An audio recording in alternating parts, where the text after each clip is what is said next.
में गिरावट से अमेरिका और यूरोप के बाजारों में 1% की गिरावट। एशियाई बाजारों में फ्लैट कारोबार, एसजेएक्स निफ्टी भी सपाट। अमेरिका में भंडार बढ़ने से क्रूड फिसला, ब्रेंट पर भाव $36.5 के नीचे पहुंचा। साल के आखिरी दिन आज होगी दिसंबर सीरीज की एक्सपायरी। कल 7,900 के नीचे बंद हुआ निफ्टी। कैसे करें निफ्टी में ट्रेड, बताएंगे आपको बुलेटिन में आगे। कल से एनएसई वायदा में जुड़ेंगे 4 नए share. Jet Airways, Godrej consumers, container Corp और टोरेंट फार्मा होंगे एफएनओ में शामिल। टैक्स चोरों की अब खैर नहीं, इनकम छुपाई तो पकड़ लेगा सॉफ्टवेयर। सरकार ने तैयार किया प्रोजेक्ट इनसाइट, आवाज एक्सक्लूसिव। और दिल्ली में ऑड इवन का आज रिहर्सल, लेकिन महिलाओं और टू व्हीलर्स को छूट देने पर दिल्ली सरकार को हाई कोर्ट की फटकार।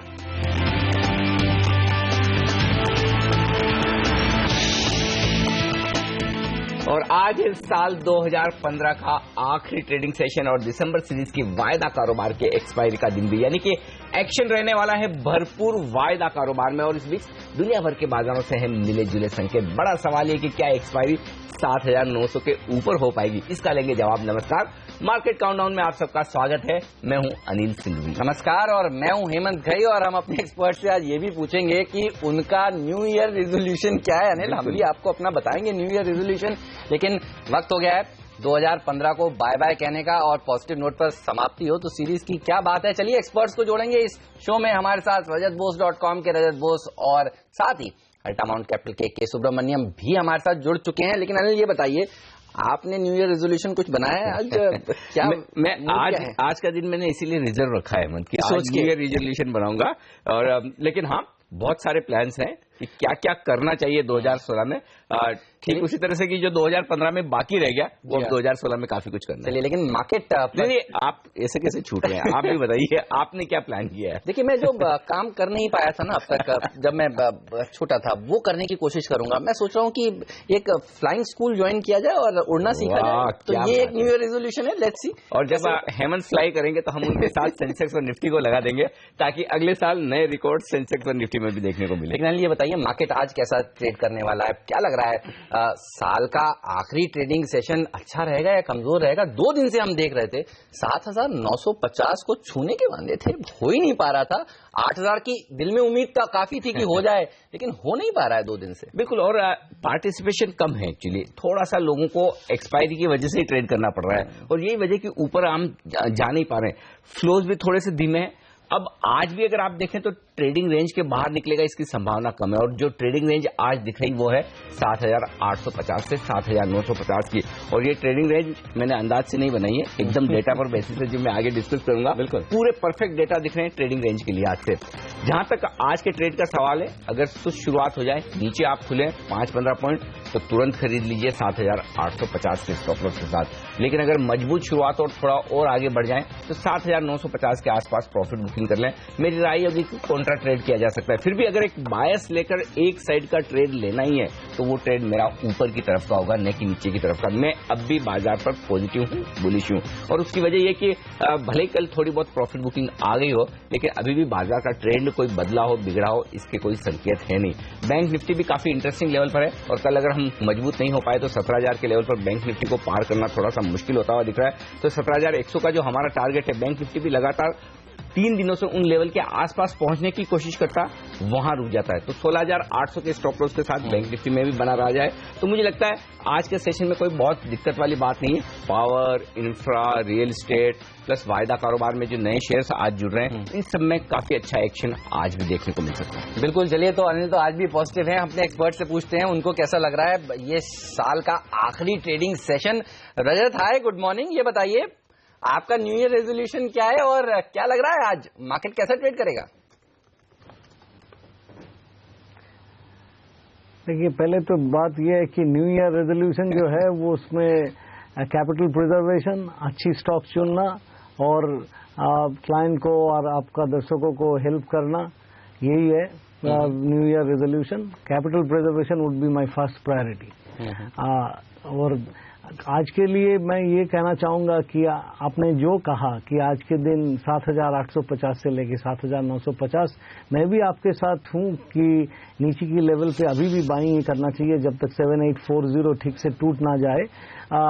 और कोई भी छोटी सी डीप आए जिसमें कि 7,880 नहीं तोड़ता है तो तब तो डेफिनेटली खरीदना चाहिए, क्योंकि 50 डे मूविंग एवरेज है वहां पे, उसको अगर नहीं टूटता है तो ऊपर की तरफ मूवमेंट होगा, ऐसा ही उम्मीद रखना चाहिए। और उस उम्मीद में मैं ये बोल रहा हूं कि 7,925 से लेके 7,935 काफी अहम लेवल होगा। उसके बाद में 7,943 और 7,965 ये दोनों लेवल, बट 7,965 तक मत सोचिए, वो जैसा आपने कहा अनिल जी वही 7,950 मैक्सिमम सोच के उसी के बीच में होना चाहिए। आज 7,900, 7,950 और 7,850 इन तीनों का कॉल और पुट की पोजीशन भी काफी इंपॉर्टेंट रहेगा। वहां पे कैसा ट्रेड होता है, किस तरीके से पोजीशन बनता है, उसके ऊपर काफी कुछ डिपेंड करेगा। बिल्कुल। लेकिन सुब्रमण्यम साहब, साल के आखिरी दिन क्या आप भी तेजी के मूड के साथ, खरीदारी के मूड के साथ उतरेंगे? अनिल जी नमस्कार। आई थिंक यहाँ पर अगर हम देखें तो इंडेक्स में अगर हम मूवमेंट देखें तो लास्ट 8-15 दिन में आई थिंक यहाँ पर लगभग एक रेंज में रही है और ऑफकोर्स एक अच्छी खासी रैली हमने देखी है नीचे सर से, लेकिन 7,950 जैसे आपने बताया, और मेरा मानना है कि शायद वह उस लेवल पे अच्छी खासी रेजिस्टेंस है, और मेरा मानना है कि शायद स्टॉक स्पेसिफिक एक्शन उसी में ध्यान देना चाहिए और शायद वहीं पर कोई भी ट्रेडर को शायद फायदा मिले। तो इंडेक्स में अगर देखें तो आई थिंक एक मॉडरेट स्टांस ही रखना चाहिए। मेरा मानना है कि शायद जनवरी सीरीज में भी early part of January series में शायद एक मुश्किल से हो सकता है एक बार 8,850 से जा सके, लेकिन उसके बाद जो नतीजे आने लगेंगे उसके बाद उसका एक असर देखने को मिलेगा। तो broadly index I think band में रहेगा, लेकिन overall stock specific action I think काफी अच्छी देखने को मिल सकती है। ओके, स्टॉक स्पेसिफिक मूव्स काफी अच्छे देखने को मिल सकते हैं आज भी। लेकिन अनिल, एफआईएस की तरफ से क्या संकेत है? हम देख रहे हैं इंस्टीट्यूशनल एक्टिविटी बिल्कुल गुम हो चुकी है, और बात भी सही है, यूएस के मार्केट्स तो देखिए आज बंद ही हैं, जापान कोरिया के मार्केट्स आज बंद हैं, सब लोग छुट्टी के मूड में हैं। बिल्कुल, और वैसा डेटा में दिख भी रहा है। अदरवाइज जनरली एक्सपायरी के एक दिन पहले आप 200-300 करोड़ की खरीदारी बिकवाली के आंकड़े नहीं देखते, 500,000 करोड़ उससे भी ज्यादा के 4 डिजिट के आंकड़े दिखते हैं। लेकिन जो आंकड़े हैं हमें उसी से काम चलाना है हेमंत। और कैश मार्केट में एफआईएस ने खरीदारी की है, इंडेक्स फ्यूचर्स में खरीदारी की है 330 करोड़ की, तो दोनों आंकड़े ये पॉजिटिव साइड पर है। हालांकि थोड़े स्टॉक फ्यूचर्स बेचे हैं 250 करोड़ के, शॉर्ट पोजीशंस को थोड़ा सा रोल ओवर किया है एफआईएस ने स्टॉक फ्यूचर्स में, और साथ ही ऑप्शंस में थोड़ी बिकवाली हुई 225 करोड़ की। तो वो आंकड़े ऑप्शंस के बुरे नहीं है, क्योंकि यहां पर जो बिकवाली हुई, जो पुट ऑप्शंस खरीदे हुए थे एफआईएस की तरफ से वो बेचे हैं, तो मंदी की पोजीशन थोड़ी सी काटी है एफआईएस ने, तो उसमें कोई गलत नहीं है। तो ओवरऑल एफआईएस के आंकड़े देखें तो कल के बेहतर है। इनफैक्ट कई दिनों बाद डीआईएस के मुकाबले में, डोमेस्टिक फंड के मुकाबले में एफआईएस के आंकड़े थोड़े बेहतर दिख रहे हैं, क्योंकि उन्होंने 74 करोड़ के आसपास की बिकवाली की है। तो उम्मीद की जाए साल के आखिरी ट्रेडिंग सेशन में थोड़ी बहुत खरीदारी डोमेस्टिक फंड्स की तरफ से आती हुई दिखेगी, तो वो मूड सुधारने का काम कर सकती है मिड कैप स्मॉल कैप शेयरों का। लेकिन ओवरऑल आंकड़ों के दम पर एक बात कही जा सकती है कि बाजार में न बड़ी तेजी बननी है न बड़ी मंदी होनी है, कुल मिलाकर रेंज बाउंड ट्रेड रहना है। और ये जो आंकड़े हैं वो साफ तौर पर एक्सपायरी का मूड दिखा रहे हैं। बिल्कुल एक्सपायरी का मूड दिखा रहे हैं आंकड़े, छुट्टियों का मूड दिखा रहे हैं आंकड़े। अनिल से कुछ ही देर में ये भी पूछेंगे कि एफएनओ से क्या संकेत मिल रहे हैं और जनवरी सीरीज के लिए क्या संकेत मिल रहे हैं, क्या जनवरी सीरीज अच्छी रह सकती है, इस सब पर बात करेंगे। लेकिन रजत ये बताइए, अगर आपको एक सेक्टर चुनना हो तेजी करने के लिए आज, या एक स्टॉक चुनना हो, तो वो कौन सा होगा? अगर स्टॉक चुनना हो तो मैं बोलूंगा कि आप अबान ऑफशोर चुन लीजिए, क्योंकि in my view this is going to be the stock for 2016, क्योंकि इसमें टेक्निकली जो स्थिति है वो स्थिति बहुत ही अच्छी है। जून के महीना से एमएससीडी और 14 आरएसआई ने लॉन्ग टर्म का पॉजिटिव डाइवर्जेंस दिखा रहा है, और स्क्रिप अभी जहां पे है, जो जिस प्राइस में है, इस प्राइस में आपकी नीचे की तरफ डाउनसाइड रिस्क जो है वो काफी कम है। तो this is typically a heads I win tails I don't lose much kind of a stock. So एक ही स्टॉक आज के लिए चुनने के लिए अगर बोलेंगे तो मैं अबान ऑफशोर ही कहूंगा। चलिए, तो रजत ने तो कह दिया अबान ऑफशोर चुनिए, सुब्रमण्यम साहब का भी पिक अभी लूंगा। लेकिन अनिल, इससे पहले आप ये बताइए कि एफएनओ से क्या संकेत मिल रहा है? लग रहा है कि जनवरी सीरीज अच्छी रहने वाली है, कम से कम दिसंबर से बेटर? दिसंबर तो फ्लैट रहा है, रोल ओवर्स तो काफी बेहतर हो रहे हैं। अब आप देखिए मार्केट वाइड रोल ओवर जो 60% एवरेज रहते हैं आखिरी दिन के एक दिन पहले, वो 64% है, यानी 4% ज्यादा हुए। निफ्टी में और बेहतर दिख रहे हैं, 53% की एवरेज है, 58% रोल ओवर हुए। तो रोल ओवर तो मजबूत हो रहे हैं, यानी कि अगली सीरीज को लेकर थोड़ा कॉन्फिडेंस आ रहा है, ये संकेत साफ दिख रहा है, पहली बात। दूसरी बात, जो एक्सपायरी के लिए रेंज है वो बहुत साफ क्लियर कट नजर आ रही है। जब अब हम कह रहे हैं कि 7,850 7,950 की आज की रेंज नजर आती, तो उसकी वजह है 7,850 पर कल देखिए पुट में 11 लाख शेयर नए जुड़े हैं, तो शायद तेजी करने वाले ट्रेडर्स भी ये मानकर चल रहे हैं कि उसके नीचे आप आसानी से जाएंगे नहीं आज के लिए। ऊपर की तरफ 7,950 पर 15 लाख शेयर कॉल एक साथ जुड़े हैं, और ये बड़ा एडिशन है। तो इसका मतलब साफ है कि 7,950 को जब हम पिछले 3 दिनों में क्रॉस नहीं कर पाए तो आज भी बड़ा मुश्किल होगा। लेकिन चूंकि एक्सपायरी का दिन है, और जनरली एक्सपायरी के दिन में कभी भी बड़ा मूव आ सकता है। हालांकि आज इस एक्सपायरी में संभावना कम है क्योंकि पार्टिसिपेशन कम है, लेकिन उसके बावजूद अगर आ जाए तब भी 7,800 और 8,000 50 पॉइंट और इस रेंज के बाहर देख ले, इससे बाहर बाजार निकलने वाला नहीं। तो एक्सपायरी आपके लिए उतनी बड़ी वो कहने की उछाल या गिरावट वाली होने वाली नहीं है 7,850 7,950 की रेंज में। इसके अलावा जो इंटरेस्टिंग डेटा है वो ये कि बैंक निफ्टी में और निफ्टी में कल थोड़ा ओपन इंटरेस्ट बढ़ा है, जबकि कमजोरी हुई। तो हल्के से शॉर्ट्स ट्रेडर्स की तरफ से वहां पर बने, हालांकि एफआईज ने खरीदारी की लेकिन ट्रेडर्स ने शॉर्ट्स बनाए। लेकिन वायदा कारोबार में अगर आज मेरी नजर कहीं है तो सबसे ज्यादा एक जगह पर है, और वो ये कि 5 स्टॉक एक्सपायर के ठीक एक दिन पहले वायदा कारोबार के बैन से बाहर निकले हैं। जनरली होता है कि वायदा कारोबार का आखिरी दिन होता है, नई सीरीज के पहले दिन ये स्टॉक्स बैन से बाहर निकलते हैं। तो बैन से बाहर निकले Jain irrigation, Jindal steel, India cement, DLF और कावेरी सीड्स, बड़े एक्शन वाला स्टॉक। तो ये स्टॉक्स आज किस तरह की नई पोजीशन देखते हैं, ये देखना बेहद इंटरेस्टिंग होगा। ट्रेडर्स को अगली सीरीज में ट्रेड करना तो इन 5 स्टॉक पर आज फोकस करना चाहिए। 4 नए स्टॉक्स अगली सीरीज से वायदा कारोबार में आएंगे भी, उसमें खासतौर से कॉनकोर जैसे शेयर पर मेरी नजर होगी, वहां पर एक्शन हो सकता है। टोरेंट फार्मा जैसे शेयर पर नजर होनी चाहिए, वहां पर एक्शन हो सकता है। तो ओवरऑल वायदा कारोबार में आज जबरदस्त स्टॉक स्पेसिफिक एक्शन रहने वाला है, और एक्सपायरी शायद 7,900 के आसपास या थोड़ी ऊपर हो जाए तो मुझे आश्चर्य नहीं होगा। ओके, चलिए, तो इन तमाम शेयरों पर आपकी नजर जरूर होनी चाहिए। Concor, Torrent, jet, Godrej consumers, ये 4 शेयर हैं जो कल से एफएनओ में शामिल होने वाले हैं। लेकिन अनिल, जो आप पार्टिसिपेशन की बात कह रहे थे, आप देखिए जापान और कोरिया के बाजार आज बंद हैं। एशिया में हांगकांग और ऑस्ट्रेलिया के बाजार आधा दिन खुले रहेंगे। फुट्सी का बाजार भी बंद है, और फुट्सी का बाजार माफ कीजिएगा आधा दिन खुला है, और कैक और डैक्स भी आप देखिए ये भी बंद है। तो अमेरिका भी आधा दिन ही है। अमेरिका भी आधा दिन ही है। तो काफी सुस्त इंस्टीट्यूशंस के लिहाज से आज का ट्रेडिंग सेशन रहने वाला है। लेकिन सुब्रमण्यम साहब की पिक जानेंगे ब्रेक में जाने से पहले। सुब्रमण्यम साहब, एक बताइए आज कौन सा स्टॉक आप चुनना चाहेंगे? हेमंत, आई थिंक जहां तक रोल के लिहाज से जाऊंगा, यहाँ पर जैसे अनिल जी भी बता रहे थे, इंडिया सीमेंट, आई थिंक यहाँ पर अगर आप देखें तो सीमेंट शेयर्स में आई थिंक वायदा कारोबार में यहाँ पर जो है अच्छी खासी यहाँ पर बिल्डअप भी आई है, और खास करके चार्ट भी अच्छी लग रही है। तो मेरा मानना है कि शायद 90 के आसपास बंद हुआ है, शायद यहाँ पर एक 95-96 यहाँ तक आने की संभावना है। और दूसरा स्टॉक जो हमारे यहाँ पर ध्यान पे है वो है बायोकॉन। अगर आप देखें तो आई थिंक दिसंबर सीरीज में बहुत ही बेहतरीन परफॉर्मेंस रही है, और अच्छी खासी रोल्स भी देखने को मिली है। और खास करके अगर आप तो चार्ट पे एक अच्छी खासी ब्रेकआउट मिली है, तो कहीं ना कहीं इसका 490-500 का एक बेस अभी बन रहा है। तो यहाँ शायद एक अक्यूमुलेशन कैंडिडेट है। मेरा मानना है कि यहाँ पर अर्ली पार्ट ऑफ शायद 2016 में यहाँ पर 550-575 यहाँ तक एक उम्मीद कर सकते हैं। तो मेरी तरफ से ये 2 स्टॉक्स मेरा मानना है कि शायद एक बहुत पॉजिटिव यहाँ पर मूवमेंट आने की संभावना है। ओके, तो ये राय आज इंडिया सीमेंट और बायोकॉन में खरीदारी करने के लिए सुब्रमण्यम साहब की तरफ से। लेंगे एक ब्रेक, और ब्रेक के बाद लौटेंगे तो 2 बेहतरीन चीजें होंगी आपके लिए। पहली बात तो ये कि निफ्टी पर ट्रेडिंग रणनीति 5 एक्सपर्ट्स की तरफ से टारगेट और स्टॉप लॉस के साथ, और इसके अलावा वो बड़े 5 स्टॉक्स जो आज खबरों के दम पर दिखेंगे एक्शन में। क्या है खबरें, कैसा होगा एक्शन, बताएंगे आपको इस ब्रेक के बाद।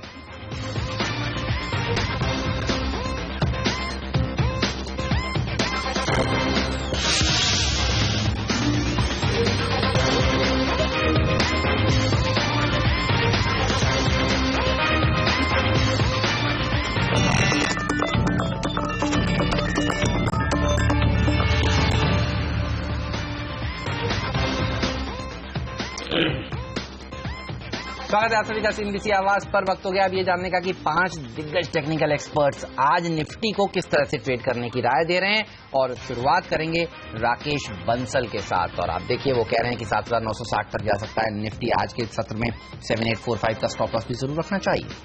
वहीं Krunal Dayma first step capital के MD कह रहे हैं कि खरीदारी कीजिए निफ्टी में 7,860 पर स्टॉप लॉस लगाकर 7,970 के टारगेट के लिए आपको तेजी करनी चाहिए। SimiBhomik.com की सिमी भौमिक का भी मानना है कि तेजी की साइड ही आप ट्रेड करें। आज 7960 से 7975 तक के टारगेट देखने को मिल सकते हैं। 7,870 का एक स्टॉप लॉस लगाने की बात भी उन्होंने कही है। अनुज दीक्षित इन्होंने भेजी है रणनीतिक खरीदारी की 7,820 उनका स्टॉप लॉस है। 7,940 के लक्ष्य के लिए तेजी करने की राय। इसके अलावा वैशाली पारेख प्रभुदास लियादर की वो भी कह रही हैं कि लॉन्ग साइड की पोजीशंस बनाइए। 7940 तक के टारगेट्स देखने को मिल सकते हैं। 7820 का एक स्टॉप लॉस भी जरूर रखना चाहिए। तो कल की कमजोरी के बाद पांचों एक्सपर्ट्स का कॉन्फिडेंस हिला नहीं है, सिर्फ एक करेक्शन मान रहे हैं उसे और इस करेक्शन में खरीदारी की राय है।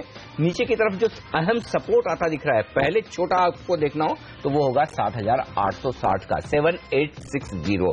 लेकिन एक्सपायरी का दिन है, अगर बड़ा मूव आ जाए तो 7,820 होगा अगला लेवल नीचे निफ्टी पर सपोर्ट के तौर पर। और ऊपरी स्तर पर 7,940 से 7,960 वो रेंज होगी जहां तक बाजार पहुंच सकता है, यानी कि पिछले 3 दिनों के हाई के आसपास इस रेंज को ट्रेड करना है आपको निफ्टी पर। बायस रखें पॉजिटिव, नीचे खुले और नीचे मिल जाए खरीदने का मौका तो क्या चाहिए, अदरवाइज फिर इंतजार करें। बिल्कुल, तो साल का अंत पॉजिटिव नोट पर हो, यही सब हमारे एक्सपर्ट्स मान रहे हैं। लेकिन ये बता दें अब आपको कि 5 का पंच क्या है। जी हाँ, कौन से वो 5 स्टॉक्स हैं जो आज आपके रडार पर होने चाहिए, जहां पर खबरों के चलते एक्शन देखने को मिलेगा।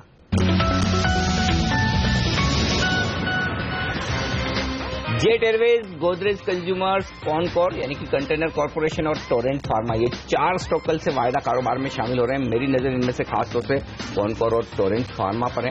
जेट पिछले 4 दिनों में काफी तेज दौड़ लगा चुका है। गोदरेज कंज्यूमर्स में एक्शन थोड़ा कम होता है, तो कॉनकॉर और टोरेंट देखना होगा आज क्या दौड़ लगा पाते हैं इस खबर के दम पर। मोनेट इस्पात एक और ऐसी कंपनी जो पिछले कई दिनों से देखिए मुश्किल में है और अब कर्ज को शेयर्स में तब्दील करने के ऊपर आज एक बैठक है, इस पर नजर होगी। और ये शेयर भी काफी हाई बीटा शेयर है। अच्छी खबर है इनके लिए, एक तरह से बाजार कम से कम इसको पॉजिटिव मानेगा। अच्छी रैली इसमें देखने को मिल सकती है। सीक्वेंट साइंटिफिक ये स्टॉक एक्शन में रहेगा। यहाँ पर शेयर धारकों की मंजूरी मांगी जा रही है स्टॉक स्प्लिट करने के लिए 1:5 का रेशियो। इसके अलावा लैंको इंफ्रा ये एक और ऐसी कंपनी है जो हमने आपको कल भी बताया था, इसकी बोर्ड बैठक होने वाली है और इसकी बोर्ड बैठक में 350 करोड़ रुपए के जो डिबेंचर्स हैं उनको IDFC बैंक को जारी करने पर फैसला लिया गया है। बोर्ड बैठक कल हुई थी, बाजार बंद होने के बाद आउटकम आया था, तो जाहिर सी बात है आज एक्शन देखने को मिल सकता है पॉजिटिव साइड पर। और LIC और न्योमुरा का एक म्यूचुअल फंड है और इस म्यूचुअल फंड में GIC हाउसिंग 16% हिस्सेदारी खरीदने जा रही है। तो GIC हाउसिंग का स्टॉक आज रहेगा एक्शन में। 23 करोड़ में GIC हाउसिंग ये हिस्सेदारी खरीद सकती है 16% की, ये खबर है।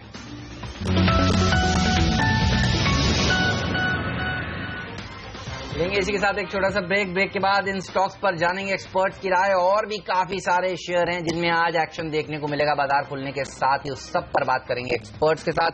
रजत और सुब्रमण्यम साहब हमारे साथ बने।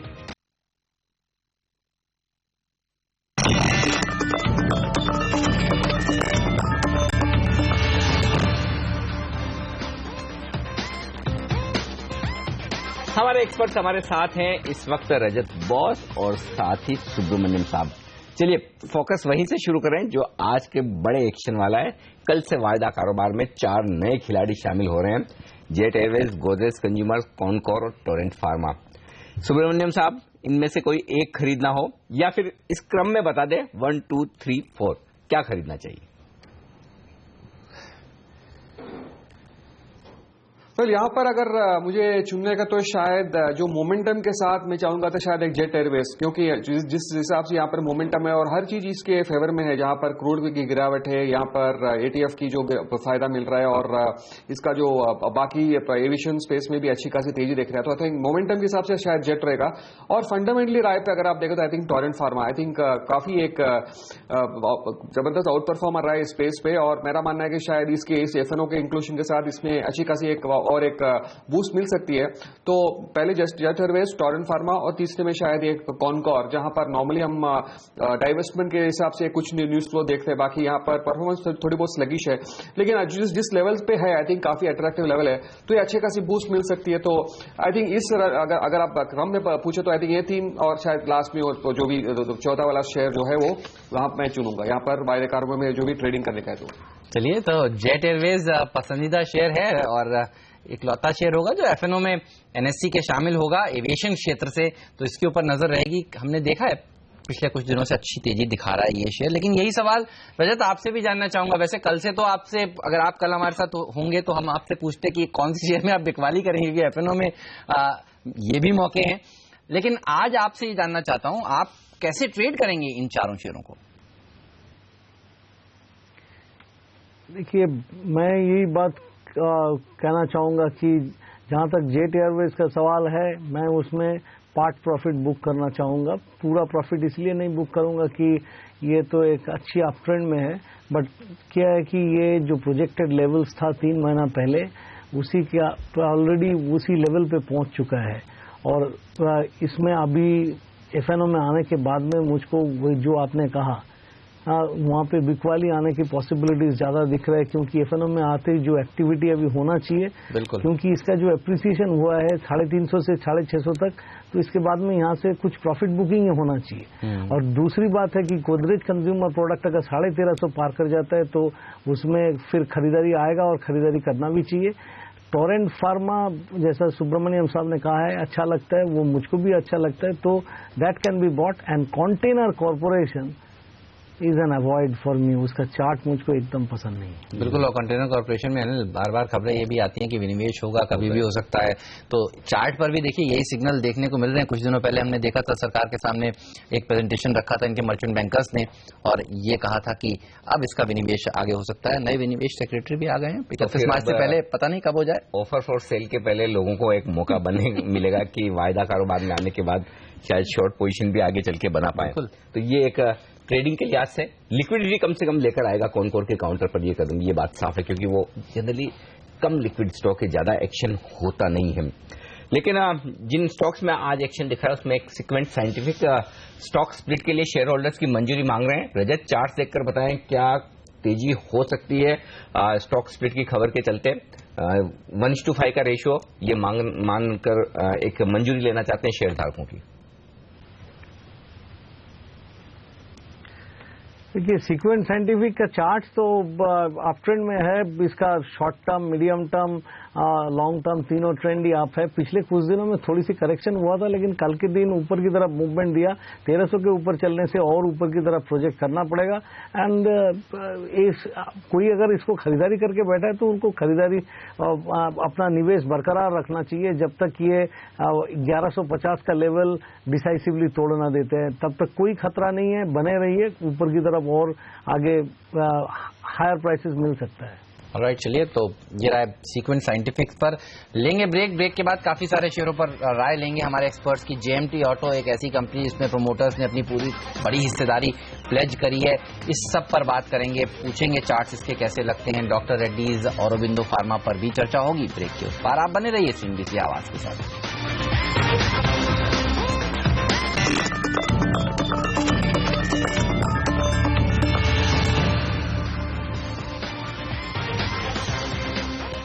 स्वागत है आप सभी का सीएनबीसी आवाज पर। रजत बोस, के सुब्रमण्यम साहब हमारे साथ बने हुए हैं और हम चर्चा कर रहे हैं उन शेयरों की जहां पर आज खुलते ही एक्शन देखने को मिलेगा। एमटेक ग्रुप, ये एक ऐसा ग्रुप है रजत जिसने काफी परेशान किया 2015 में पूरे साल, और देखिए आखिरी दिन साल के भी खराब खबरें ही आ रही हैं। प्रमोटर्स जेएमटी ऑटो में पूरी की पूरी हिस्सेदारी प्लेज कर रहे हैं, 71.73% हिस्सेदारी IL&FS ट्रस्ट को प्लेज कर रहे हैं। कैसे देखेंगे आप इस खबर को और चार्ट्स कैसे लगते हैं? कुछ दिन पहले हमने देखा था क्रिसिल की तरफ से भी एक डाउनग्रेड आया था इस स्टॉक पर। अब वॉल्यूम्स तो काफी कम हो गए हैं, लोग काफी थक चुके हैं इस शेयर में, लेकिन फिर भी चार्ट्स कैसे लग रहे हैं? हेमंत, चार्ट में ये ऐसे ही दिखा रहे हैं कि 90 रुपया जो कल बंद दिया था वहां से आज अच्छी खासी सेलिंग होने की पॉसिबिलिटीज है। पॉसिबिलिटीज इसलिए बोल रहा हूं कि 3 day, 5 day, 8 day, 13 day bearish Confluence, जिसको कि हमने डेथ क्रॉस कहते हैं, वो इसमें बन चुका है। तो मतलब ये ऐसा कुछ होने वाला है, कुछ ट्रेडर्स को पहले से ही उम्मीद था, इसी नहीं तो ऐसा मूविंग एवरेज एक कॉन्सेंसस व्यू होता है, तो शॉर्ट टर्म में इसका कॉन्सेंसस व्यू काफी नेगेटिव था। इसका 50 डे मूविंग एवरेज 83 पे है, पहला सपोर्ट वहां पे आ सकता है, और 78 के आसपास Fibonacci as well as other moving averages है, तो वहां पे भी जा सकता है, ऐसा कोई बड़ा बात नहीं होगा। But this is actually it can slide down very fast. Okay, तो और गिरावट की आशंका पूरी तरह से दिख रही है इस काउंटर पर एमटेक ऑटो में साफ तौर पर। सुब्रमण्यम साहब, जीआईसी हाउसिंग या फिर दूसरी कोई भी हाउसिंग फाइनेंस कंपनी जो आपको पसंद हो? जीआईसी हाउसिंग तो मैं इसलिए पूछ रहा हूं क्योंकि खबर यहां पर यह है कि एलआईसी न्योमुरा म्यूचुअल फंड में ये स्टेक खरीदने जा रहे हैं 16%, 23 करोड़ रुपए का भुगतान करके। ये एक दो दिनों में देखा है मैंने कि वो हाउसिंग फाइनेंस कंपनी के शेयर काफी एक्शन में आते हुए दिख रहे हैं। LIC, India bull housing, GIC, ये सारे, दीवान हाउसिंग, कहीं कोई मौका है खरीदारी करने का आपके लिहाज से? आई थिंक इसका खास का वजह यही है क्योंकि यहाँ पर जहाँ पर इंटरेस्ट रेट्स की जो यहाँ पर धीरे धीरे यहाँ पर कमी देखने को मिल रही है, तो ऑब्वियसली इसका कंज्यूमर का फेवर में आएगा, और ये पास ऑन भी करने की पास ऑन कर रहे हैं, तो इसको सब ध्यान में रखते हुए ये सब हाउसिंग फाइनेंस कंपनीज में यहाँ पर रुचि आ रही है बाइंग। तो मेरा मानना है कि शायद दिग्गज कंपनी से रहना चाहिए, और शायद अगर चुनना है तो शायद एक एलआईसी हाउसिंग फाइनेंस, जहाँ पर हम लास्ट आई थिंक 3-4 दिन अच्छी खासी बाइंग भी देखी है, तो एलआईसी हाउसिंग फाइनेंस। और दूसरा स्टॉक जो हमारे खास पसंद है वो है कैनफिन होम्स। अगर आप देखें तो इसमें बहुत ही जबरदस्त, आई थिंक 6-8 महीने पहले इसकी राइट्स इश्यू भी आई थी, उसके बाद इसकी जो चाल है एकदम बहुत ही जबरदस्त आउट परफॉर्मर रही है। तो शायद करंट लेवल पे थोड़ी बहुत स्ट्रेच्ड है, लेकिन मेरा मानना है कि शायद थोड़ी बहुत यहाँ करेक्शन मिले तो ये बहुत ही अच्छा स्टॉक बन सकता है इस स्पेस पे। रजत, दो फार्मा कंपनियों के चार्ट्स देखकर बताइए कैसे लग रहे हैं? दोनों के लिए अच्छी खबर है, डॉक्टर रेड्डीज और ऑरोबिंदो फार्मा। डॉक्टर रेड्डीज के लिए अच्छी खबर यह है कि एक गॉल ब्लैडर को ट्रीट करने की दवा के लिए एक टेंटेटिव अप्रूवल मिला है इनको, और ऑरोबिंदो फार्मा को भी एक हार्ट की डिजीज के लिए एक जेनरिक वर्जन उतारने के लिए मंजूरी मिली है। हालांकि इन दोनों ही प्रोडक्ट्स के काफी सारे कॉम्पिटिटर्स हैं, दवाएं पहले से उपलब्ध हैं, लेकिन फिर भी सेंटीमेंट के लिहाज से पॉजिटिव खबर है। कैसे अप्रोच करेंगे इन दोनों ही शेयरों को आज आप? देखिए, डॉक्टर रेड्डी का करेक्टिव स्विंग जो था वो हो चुका है। मैं तो ये मानूंगा कि 2950 से लेके 2900 के बीच में, मतलब 3000 से ही 2900 तक मान लीजिए, ये एक बड़ी सपोर्ट जोन है। तो दिस इज अनदर स्टॉक जो कि मैं बोलूंगा कि 2016 में इसको नजर पे रखना चाहिए, खरीदारी करना चाहिए इस लेवल पे, because this is again in my view heads I win tails I don't lose much, that kind of a stock.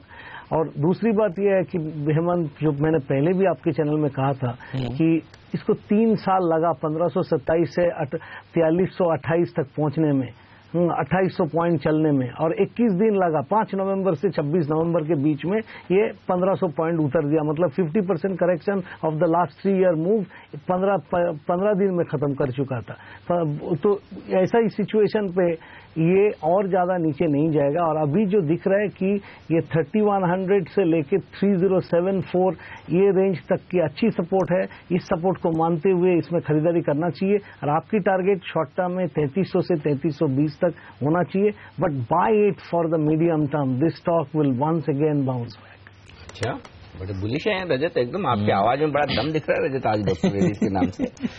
ये बताइए रजत, हमने सब क्लाइंटों को खरीदवाया। अरे वेरी नाइस। चलिए, ब्लू चिप स्टॉक्स में खरीदारी कर रहे हैं रजत। एक और स्टॉक मैं उस पर राय लेना चाहता हूँ, मोनेट इस्पात।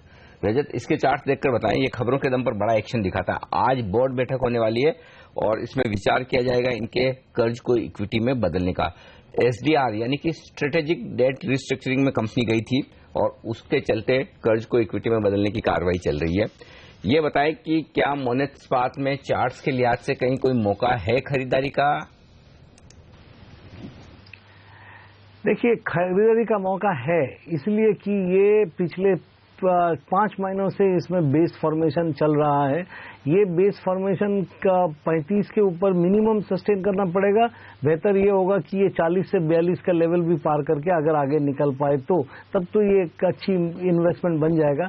बट फिलहाल मैं बोलूंगा कि इसमें निवेश करने की जगह इसलिए है कि ये जो बेस बना रहा है, इतना छोटी इसका एम्पलीट्यूड है, जो कि आप इसमें से नीचे की तरफ ज्यादा दिखना ही नहीं है, और ऊपर चले तो 35 के ऊपर चलते ही इसमें कुछ मोमेंटम तो आएगा, तो उस हिसाब से आप कर सकते हैं। बट एक चीज मान के चलिएगा कि this is not a very good sector to actually bet on, क्योंकि स्टील सेक्टर में ओवर सप्लाई और ढेर सारे प्रॉब्लम्स है। सो वो सोच के ही इसमें निवेश करने के सोचिएगा। ट्रेडिंग के लिए कोई जगह नहीं है ये। This is a better, not a good counter to trade. इसके अलावा आइशर मोटर ये एक ऐसा स्टॉक है जिसने अच्छा परफॉर्मेंस दिखाया है। पिछले कुछ सालों में बेहतरीन रनअवे रैली देखने को मिली है। मोतीलाल ओसवाल की एक रिपोर्ट आई है जो मैं देख रहा था सुब्रमण्यम साहब, उसमें एक साल का टारगेट इस स्टॉक के लिए 21,196 रुपए का दिया है और 3 साल का टारगेट 30,013 रुपए का दिया है। यहां से भी अच्छी रैली की एक्सपेक्टेशंस वो कर रहे हैं। मुझे अनिल याद है इनके M50 फंड में भी मोतीलाल के ये स्टॉक पहले था और अच्छा प्रदर्शन उस फंड ने भी दिखाया है। सुब्रमण्यम साहब, आइशर मोटर आपको कैसा लगता है? वैसे अगर आप देखें तो इस स्पेस में शायद one of the best performing stocks रहा है, लेकिन लास्ट अगर 5-6 महीने में देखें तो अच्छी खासी करेक्शन भी देखें, तो उस लिहाज से डेफिनेटली आई थिंक यहाँ पर एक केस बनता है। और मेरा मानना है कि शायद एक वापस एक खरीदारी का मौका है यहाँ पर इस स्टॉक का। और ऑफकोर्स ये टारगेट जिन्होंने जो भी दिया है इन्होंने इसके शायद मैं इस पे बहस नहीं कर पाऊंगा, लेकिन मेरा मानना है कि शायद यहाँ पर एक नियर टर्म बाउंस डेफिनेटली देखने को मिल सकती है। डेफिनेटली एक कम से कम 18,000 का तक डेफिनेटली टारगेट मुझे फिलहाल लग रहा है। रजत, आपको कैसा लगता है चार्ट्स पर ये शेयर, ये जो टारगेट्स हैं 21,200 रुपए के आसपास, 30,000 के आ सकते हैं आइशर मोटर्स में? आपका टेक्निकल चार्ट्स कुछ इस तरह के संकेत दे रहे हैं क्या एक अप ट्रेंड में है ये, करेक्शन के बाद ऊपर जाएगा, या आपको लगता है कि अवॉइड करना चाहिए शेयर को? हेमंत, इसमें टेक्निकल ऑब्जर्वेशंस पहले कह देना चाहिए, क्योंकि इसमें 15,020 एक बार बॉटम बनाया था नवंबर के महीना में, 16 नवंबर के दिन, और कुछ दिनों पहले 14 दिसंबर के दिन ये 15,100 का एक बॉटम बनाया था।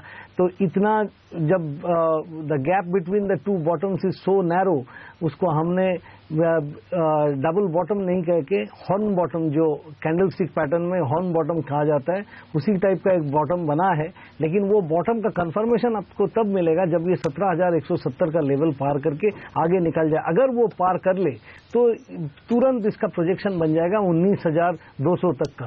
तो 19,200 तक का तो दिख रहा है अगर 17,170 का लेवल पार कर जाए। फिलहाल जो आप अपट्रेंड का बात कर रहे हैं, वो अपट्रेंड में कोई खास दम अभी तक दिखा नहीं है। लेकिन एक चीज देखिएगा, जब ये 17,170 पार करके आगे भागता है, इसमें काफी जबरदस्त मोमेंटम आएगा और नेक्स्ट 2,000 रुपीज उतना टाइम ही नहीं लगाएगा ऊपर जाने का। सुब्रमण्यम साहब, आपको मैं चार स्टॉक के नाम बोल रहा हूं, 5 स्टॉक के, ये नोट करिएगा। उसके बाद मैं आपसे सवाल पूछता हूं, क्योंकि 4 जनवरी से ये 5 स्टॉक बी ग्रुप से ए ग्रुप में एक्सचेंज शिफ्ट कर रहा है। Pfizer, Kansai Nerolac, Repco, Cholamandalam finance और ब्लू डार्ट। वैसे on the face of it देखा जाए तो ये मोटा मोटी सारे शेयर फंडामेंटली ठीक दिखते हैं। अब ये बताइए, इनमें से आपको कौन से शेयर पसंद है, और अगर क्रम में बताएंगे 1, 2, 3, 4, 5 तो और भी अच्छी बात है। तो आई थिंक पहले जो आपने बताया फाइजर, आई थिंक अगर आप देखें तो परफॉर्मेंस के लिहाज से अगर आप देखें तो एमएनसी फार्मास वहां पर आई थिंक वापस फेवर आ गई है, जहां पर भारतीय फार्मा कंपनीज की इतनी सारी दिक्कतें हैं। आई थिंक उसके चलते फाइजर में वापस एक शिफ्ट आई है। और मेरा मानना है कि अभी भी आउट परफॉर्मर रहेगा और शायद वो मेरा पहला चॉइस रहेगा। और दूसरा कंसाई नेरोलैक, हमारी इनहाउस रिकमेंडेशन भी है कंसाई नेरोलैक, जहां पर हमें लग रहा है कि शायद यहाँ पर क्रूड के गिरावट के साथ साथ क्रूड डिराइवेट का यहाँ पर गिरावट का जो फायदा मिला है रॉ मटेरियल का, इसका भरपूर फायदा पेन कंपनीज को मिलेगा। और इस पे हम परफॉर्मेंस में भी देख रहे हैं, और आई थिंक पिछले तिमाही का परफॉर्मेंस भी अच्छा है। तो और शायद करंट जो भी आएगा यहाँ पर फेस्टिवल डिमांड के हिसाब से जो भी एक इंप्रूवमेंट नॉर्मली देखने को मिलती है, वो भी शायद देखने को मिलेगा। तो कंसाई नेरोलैक डेफिनेटली एक हमारी फेवरेट है। और तीसरा जैसे आपने बताया, आई थिंक एक रेपको और ब्लू डार्ट, रेपको फाइनेंस, इसमें आई थिंक हमारी, हाँ, मुझे अगर चुनना है तो शायद एक ब्लू डार्ट चुनूंगा। आई थिंक इस स्पेस पे आई थिंक काफी एक तो फंडामेंटल अच्छी स्टॉक है और दूसरी यहाँ पर इन्वेस्टर फेवरेट भी है, तो शायद ये एक मेरा फेवरेट रहेगा। तो ये 3 मेरा रहेगा। बाकी 2 पे मैं शायद यहाँ पर कोई कमेंट नहीं कर पाऊंगा कि मेरा अमलों का ऐसा कोई कवरेज इसमें नहीं है। अनिल, एक दुर्भाग्य है। अब आप देखिए ये सारी कंपनियां काफी अच्छी हैं और अब आप कह रहे हैं कि ये ए ग्रुप में आएंगी, और जिन कंपनीज के फंडामेंटल्स के ऊपर बड़े बड़े सवाल हैं वो इस समय ए ग्रुप में है। मैं बात कर रहा हूँ एमटेक ऑटो की। आप देखिए ए ग्रुप में है इस समय, उसको दरअसल कल ए ग्रुप में रहने का कोई हल नहीं है। वो वक्त के साथ होगी चेंजिंग। क्योंकि मैंने जो सवाल पूछा ना हेमंत, खाली बी से ए ग्रुप का पूछा है। 3 स्टॉक मेरी लिस्ट में और भी है जो ए ग्रुप से बी ग्रुप में भी शिफ्ट हुए हैं। कैलाश ऑटो फाइनेंस, हमने शायद नाम नहीं सुना होगा। पीएमसी फिनकॉर्प, ये ए ग्रुप में थे, अब बी में। और तीसरा गीतांजलि जेम्स, जिसका नाम हमने सुना हुआ है, तो वो ए से बी में शिफ्ट हुए। तो शायद हो सकता है आगे चलते हुए जो आप कह रहे हैं एमटेक ऑटो या दूसरे इस तरह के स्टॉक्स जो ए ग्रुप में, इवेंचुअली वो बहुत लेट रिविजन नहीं होते इनके। ये फॉर्मूला देखना पड़ेगा कब और कैसे होता है, लेकिन फिलहाल जो रिविजन हो रहे हैं, कम से कम जो 5 स्टॉक लिए जा रहे हैं वो अच्छे कहे जा सकते हैं, ये तो तय है। चलिए ब्रेक लेंगे और ब्रेक के बाद हमारे एक्सपर्ट्स हमारे साथ हैं, कुछ और स्टॉक्स, कुछ और सेक्टर्स पर फोकस करेंगे। बने रहिए हमारे साथ।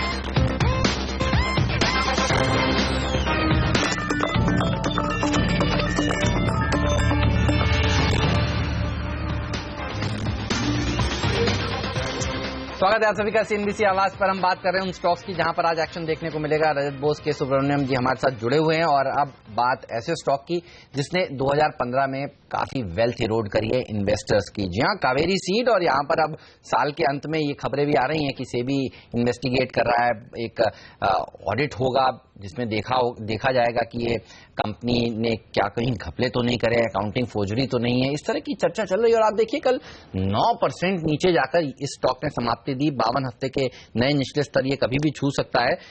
फंडामेंटल राय जानना चाहता हूं क्रिस, आप कैसे देख रहे हैं इस सब घटनाओं को और क्या सलाह दे रहे हैं जिनके पास शेयर हैं, क्योंकि 1000 रुपए का शेयर था इसी साल और इसी साल देखिए 300 रुपए का भी है अब। हेमंत जी, आई थिंक अनफॉर्चुनेटली जब से ये एफएनओ में आया है तब से आई थिंक ये सब प्रॉब्लम स्टार्ट हुई है अनफॉर्चुनेटली। और मेरा मानना है कि शायद कोई किसी को भी यहाँ पर कोई भी कॉल लेना बहुत ही मुश्किल है। और जो भी यहाँ पर दिक्कतें आ रही है, यहाँ पर जो भी इन्वेस्टिगेशन हो रही है, इसका नतीजा क्या निकलेगा ये शायद बोलना मुश्किल है। लेकिन एक चीज कहना चाहूंगा, ये जो स्पेस है, जिस स्पेस में एक्चुअली कंपनी है, ये बहुत ही प्रॉमिसिंग स्पेस है। और हम यही उम्मीद कर सकते हैं एटलीस्ट एक इन्वेस्टर के ओर से, आई थिंक ये सब जो संकट से इसमें से बाहर आए। लेकिन फिलहाल जिनके पास है शायद थोड़ी बहुत कॉशन रखे और मेरा मानना है कि शायद कोई टेक्निकल राय ले ले, कोई स्टॉप लॉस वॉप लॉस लगा दे, क्योंकि जिस वॉलेटिलिटी के साथ हम गुजर रहे हैं इस पर्टिकुलर स्टॉक में, एफएनओ में, आई थिंक वो संभालना बहुत ही मुश्किल है। और किसी को भी इन्वेस्टर डेफिनेटली, किसी को यहाँ पर नए निवेश का मैं डेफिनेटली सलाह नहीं दूंगा, क्योंकि स्पेस अट्रैक्टिव है, आपको पसंद है। ये बताइए फिर स्पेस में अगर किसी को स्विच ही करना हो, कावेरी से निकलना ही हो इस सब कंफ्यूजन के चलते, तो कहां पर जाएं? मॉन्सेंटो में, क्योंकि मॉन्सेंटो में भी देखिए थोड़ी चिंताएं बनी हुई है। जिस तरह सरकार अब सीड की कीमतें, खासतौर पर कॉटन सीड की कीमतों को कंट्रोल करने की बात कर रही है, या पीआई में जाएं या कोई और स्टॉक जो आपने चुना है, कौन सा शेयर है जो आपको पसंद है अगले साल के लिए सीड स्पेस से? स्पीड स्पेस आई थिंक अगर किसी को चुनना है तो शायद एक यूपीएल के एक सिस्टर कंसर्न है उसमें आई थिंक वहां पर निवेश की जा सकती है। एग्जैक्ट नाम मुझे अभी फिलहाल याद नहीं आ रहा है। I think Avanti seeds, I think वो उसमें अच्छी खासी हम परफॉर्मेंस देखते हैं और शायद वहां पर एक स्टडी और sorry Advanta, I am sorry, हाँ एडवांटा की बात हो रही है, तो मैं तो उसकी मैं बात कर रहा हूं। और दूसरा अगर एग्रोकेमिकल स्पेस में अगर किसी को चुना है तो शायद एक रैलिस इंडिया, जहां पर ज्यादातर परफॉर्मेंस ठीक ठाक रहती है, तो आई थिंक रिलेटेड स्पेस पे अगर जाने का तो शायद एक रैलिस इंडिया अच्छी पिक हो सकती है। और यूनाइटेड फॉस्फरस, आई थिंक वो अच्छी खासी करेक्शन भी दे चुकी है और वैसे परफॉर्मेंस के लिहाज से अच्छी भी है। तो ये 2-3 स्टॉक्स डेफिनेटली यहाँ कंसिडर कर सकते हैं और आई थिंक इन्वेस्टमेंट लिहाज से आई थिंक डेफिनेटली एक रीजनेबल रिटर्न्स मिलने की संभावना है। ठीक बात है। तो ये राय इन कावेरी सीड्स के स्टॉक पर, लेकिन एक मैं टेक्निकल राय भी ले लूं हेमंत को कि जिस तरह से स्टॉक इतना गिरा है, कल दिन के लो पॉइंट पर जाकर बंद हुआ है, वो भले ही एवरेज होकर थोड़ा ऊपर आया है, 311 के आसपास मेरे ख्याल से नीचे पहुंचा था ये स्टॉक। चार्ट्स पर क्या लेवल्स अहम है रजत अब इस स्टॉक के लिए? और आज वायदा कारोबार के बैंड से बाहर भी आ गया है, शॉर्ट करना चाहिए? शॉर्ट तो इसमें होगा आज। शॉर्ट इसलिए होगा कि कल देखिए रिकॉर्ड वॉल्यूम के संग ये नीचे गया है और वायदा कारोबार में लोगों को चांस नहीं था। आज वो शॉर्ट करके, या तो देखिए since it is the last day, fresh short position की जगह पुरानी कोई लॉन्ग बैठा है तो उसके लिए तो आज ही निकालने का मौका है, क्योंकि नहीं तो क्लियरिंग कट जाएगा। तो इसलिए लॉन्ग लिक्विडेशन की पॉसिबिलिटीज इसमें दिख रहे हैं। एंड इस चार्ट की स्थिति बहुत ही खराब है। वो मैं क्या बोलूं, आप लोग सब डिस्कस कर चुके हैं। as fast as you can seek an exit from this counter, because ये अगर नीचे चलना चालू करे तो ये 250 का लेवल भी तोड़ सकता है। जी हाँ, ये बताइए अगर शॉर्ट करते हैं तो किस स्टॉप लॉस के साथ करें? वैसे रजत, ये शेयर भी ए ग्रुप का है अभी भी। That's a good question. नहीं, दैट्स अ गुड क्वेश्चन। अगर आपका थोड़ा सा वोलाटिलिटी ज्यादा उम्मीद करते हैं तो 345 के ऊपर स्टॉप लगाइए, और कम वोलाटिलिटी में इसमें 325 के ऊपर स्टॉप लगा के काम कर सकता है। जो आपको कंफर्टेबल रहेगा उसी हिसाब से ही शॉर्ट पोजीशन लेना चाहिए। ये काउंटर बहुत ही वीक है और नीचे जाने की तैयारी में है, और भी जाएगा क्योंकि नेगेटिव न्यूज कोई कमी नहीं है इसमें। जी आप अनिल, 3-4 दिन पहले हमने इस शेयर की चर्चा भी करी थी और इस खबर का जब भनक लगी थी हमने बताया भी था कि इस स्टॉक में काफी खराब खबरें आने वाली हैं, और आप देखिए उसके बाद से ये शेयर नीचे की तरफ खिसकता जा रहा है। लेकिन एक शेयर जो कल आपने 15 दिसंबर, जी हाँ 21 दिसंबर 2 दिन बड़ी गिरावट, बड़े ओपन इंटरेस्ट के साथ, और दोनों दिन हमने इस स्टॉक को पकड़ा था कि देखिए एक्शन शुरू हुआ है, और उसके बाद देखिए वो पोजीशंस जब बनी उसके बाद वायदा कारोबार के बैन में आया, और जब कल सेबी की इंक्वायरी का ऑर्डर सामने आया, कंफर्म हुआ यूके सिन्हा, तब पोजीशन खत्म। बिल्कुल, आपको बता दें सेबी के जो चेयरमैन है यूके सिन्हा, उन्होंने कहा है कि वो कोई टिप्पणी नहीं करना चाहते कि किस तरह की जांच चल रही है, लेकिन उन्होंने जांच से इनकार नहीं किया है। तो ये एक ऐसी खबर है जो कल हमने यूके सिन्हा जी के मुंह से सुनी, और वो कह रहे थे कि ऑनगोइंग इन्वेस्टिगेशंस के ऊपर वो कोई टिप्पणी नहीं करना चाहते। इसका मतलब तो साफ है, इन्वेस्टिगेशन जो चल रही है कावेरी सीट पर, बाजार असमंजस में था, हो रही है जांच या नहीं हो रही है, तो बाजार को अब क्लैरिटी आ गई है कि जांच तो दरअसल हो रही है। लेकिन एक और शेयर जो हमने कल चुना था और आपने खासतौर पर चुना था, वो था किर्लोस्कर इलेक्ट्रिक का। कल नीचे खुला था, बड़े सौदे हुए, अपर सर्किट लगा, अच्छी रैली देखने को मिली। चार्ट्स पर जान लेते हैं रजत से, क्या ये रैली आज बरकरार रह सकती है या नहीं? 17%, 17.5% ऊपर जाकर बंद हुआ है। KECL इन्वेस्टमेंट ट्रस्ट, ये नॉन प्रमोटर्स हैं जिन्होंने करीब 58.3 लाख शेयर्स इसमें बेचे हैं 38 रुपए 80 पैसे पर, और इनके पास पहले करीब 11.5% हिस्सेदारी थी, तो अपनी हिस्सेदारी में से कुछ हिस्सा इन्होंने बेचा और बेचने के बाद शेयर बढ़ा है। रजत, चार्ट्स कैसे लगते हैं इसके? देखिए, वो 38 लाख शेयर जो आपने बोला कि किसी ने बेचा है, उसको अगर आप माइनस भी कर देंगे तो इसमें फिर भी आप करीबन 58 लाख शेयर बाजार में ऐसा ही ट्रेड हुआ है। That is a record volume in any case, जबकि इसका नॉर्मल वॉल्यूम 6 लाख 5 लाख का होता है। तो 58 और 58 लाख शेयर होना मतलब 10 टाइम्स, और उसके बाद में ये अपना उच्चतम स्तर के आसपास जाके बंद दिया है। तो this is actually a record volume, record high. तो इसी शेयर में ये मोमेंटम आज के दिन बरकरार रहेगा, उम्मीद नहीं करना चाहिए।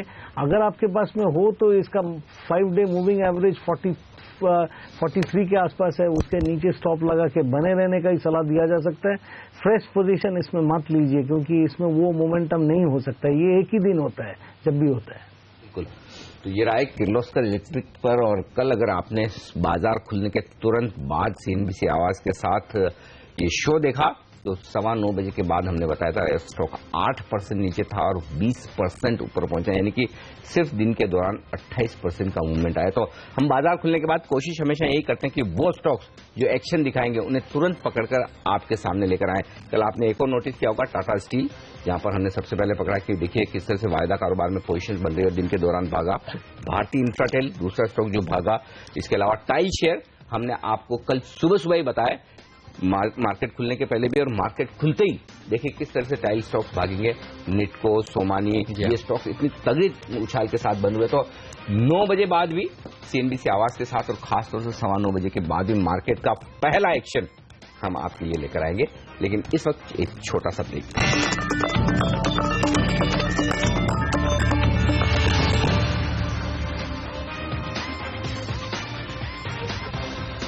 हमारे एक्सपर्ट हमारे साथ है रजत बॉस और के सुब्रमण्यम साहब, और अब वायदा कारोबार की रणनीति देने के लिए कुछ ही मिनटों में हमारे साथ जुड़ेंगे एंजल ब्रोकिंग के डेरिवेटिव हेड सिद्धार्थ भामरे भी। उनसे भी हम बातचीत करेंगे। लेकिन उससे पहले कुछ स्टॉक्स जहां पर आज एक्शन हो सकता है। पीपावाव डिफेंस, इसके चार्ट्स देखकर बताएं रजत, क्या करना चाहिए अगर किसी के पास शेयर पड़ा है? कल श्रेय इंफ्रा ने 57 लाख शेयर बेचे इस काउंटर में 89 रुपीज 50 पैसे के आसपास, यानी कि 90 रुपए के आसपास में उन्होंने बिकवाली की है। स्टॉक में अच्छी तेजी बनी है। क्या अगर गिरावट हो तो खरीदारी करनी चाहिए या फिर बेचकर निकल जाएं? क्या राय है आपकी? अनिल जी, इसमें जो राइज हुआ था नीचे की लेवल से, मान लीजिए कि आप अगर पकड़ेंगे कि 15 दिसंबर के दिन 63 रुपया 20 पैसा का लो से लेके 115 तक का जो मूवमेंट हुआ था, वो हम लोग टेक्निकल भाषा में बोलते हैं पैराबोलिक राइज। पैराबोलिक राइज जब करेक्ट होता है तो उसी तरीके से स्पाइक डाउन, मतलब इन्वर्टेड वी स्पाइक डाउन होता है, और वही इसमें हो रहा है। मेरे ख्याल से 80 से 82 के बीच में अच्छी सपोर्ट है, वहां पे आगे इसको ये कंसोलिडेशन मोड में जा सकता है। फिर से इस शेयर में तुरंत खरीदारी करने की जगह नहीं है, इसलिए मैं कह रहा हूं कि ऐसा पैराबोलिक राइज के बाद में कुछ टाइम लगता है, क्योंकि ये price has advanced but time coordinate has not elapsed. So price and time balance, price and time squaring would have to happen. तो वो जब तक नहीं होता है तब तक इसमें अभी ऊपर की तरफ खास मूवमेंट होगा, उम्मीद थोड़ा कम है। मैं बोलूंगा कि 80 के नीचे स्टॉप लगा के जो अभी भी मुनाफा में है बने रह सकता है, और नहीं तो मुनाफा वसूली कर ले, बट फ्रेश बाइंग अभी मत कीजिए। चलिए, नई खरीदारी मत करिए। इस समय एक जबरदस्त रैली देखने को मिली थी इस स्टॉक में जब प्रधानमंत्री जी रूस की तरफ रवाना हुए थे और चर्चा थी कि कुछ बड़ी डील्स ये वहां पर क्लॉक करेंगे। उसके बाद से आप देखिए वो शेयर अब थोड़ा सा ठंडा होता हुआ दिख रहा है। लेकिन अब हमारे साथ एक और खास मेहमान जुड़ चुके हैं, एंजल ब्रोकिंग के डेरिवेटिव हेड सिद्धार्थ भामरे। हाय सिद्धार्थ, गुड मॉर्निंग। आपसे जानना चाहता हूं, आपको क्या लग रहा है आज इस सीरीज का अंत कहां पर होगा, और अगली सीरीज के लिए आउटलुक भी बताइए। Good morning. आज मुझे लगता है कि बहुत ही डल डे रहेगा, और कल जो ऑप्शंस की डेटा थी उसमें क्लियरली हालांकि वॉल्यूम्स एफआईएस की तरफ से इतने ज्यादा नहीं है, लेकिन 7850 और 7950 की शॉर्ट ट्रायंगल बनी है, यानी कि 7850 की पुट बेची गई है और 7950 की कॉल बेची गई है for a combined premium somewhere around 12 to 15 rupees. मुझे नहीं लगता कि मार्केट में बहुत बड़ा मूव आएगा आज। कुछ ट्रेडर्स जो आज ट्रेड करना चाहते हैं, मेरे ख्याल से 7900 की शॉर्ट स्ट्रैडल बना सकते हैं। कल की क्लोजिंग प्रीमियम कुछ 38-40 रुपीज के आसपास है, अगर आप 7900 कॉल और पुट को अगर बेचोगे तो। आज अगर मेरे ख्याल से खुलते में ही अगर मार्केट में जो लैकलस्टर मूवमेंट दिख रहा है, तो ये प्रीमियम समवेयर अराउंड 30 रुपीज तक मिलना चाहिए खुलते में। तो मुझे लग रहा है कि 30-40 पॉइंट का भी मूवमेंट करना आज मार्केट को थोड़ा मुश्किल रहेगा, और अगर वो मूवमेंट आता भी है तो भी मुझे लगता है कि एक मीन रिवर्जन हो सकता है। रोल ओवर अच्छी खासी ऑलरेडी हो चुकी है, 59% रोल ओवर हम देख चुके हैं निफ्टी में, कंपेयर टू लास्ट मंथ की 55%। हालांकि थोड़ा ओपन इंटरेस्ट कम हुआ है, बट एक roll over pressure as such market में आज नहीं रहेगा, जिसके चलते हुए वॉलेटिलिटी दिखेगी। हॉलीडे सीजन भी है, तो शॉर्ट स्ट्रैडल करे, ये सलाह रही आज के सेशन के लिए। जहां तक अगली सीरीज का सवाल है, वी आर क्लोजली ट्रैकिंग की करेंसी में क्या हो रहा है। डॉलर में अभी थोड़ी वीकनेस चल रही है। I am not just talking about one day, I am talking about since fade meeting के बाद डॉलर में क्या हुआ है। थोड़ी और वीकनेसेस की गुंजाइश है।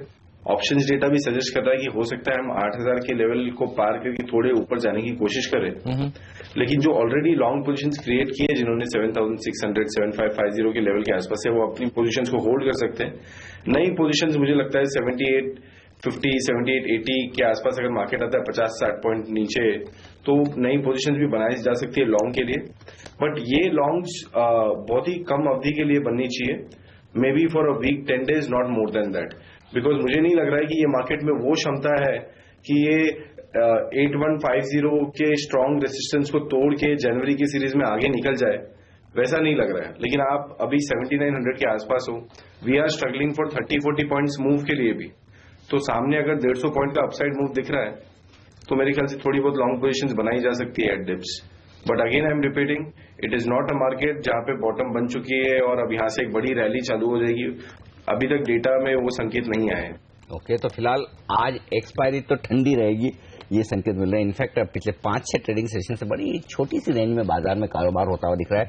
छुट्टियों का सीजन है, एक्शन कम है बड़े इन्वेस्टर्स की तरफ से। लेंगे एक ब्रेक, और ब्रेक के बाद लौटेंगे तो भरपूर एक्शन के साथ लौटेंगे, क्योंकि पहले तो प्री ओपनिंग सेशन की शुरुआत होगी, तो अंदाजा लगेगा कि एसजेएक्स निफ्टी की तर्ज पर बाजार किस तरफ जाना चाहते हैं।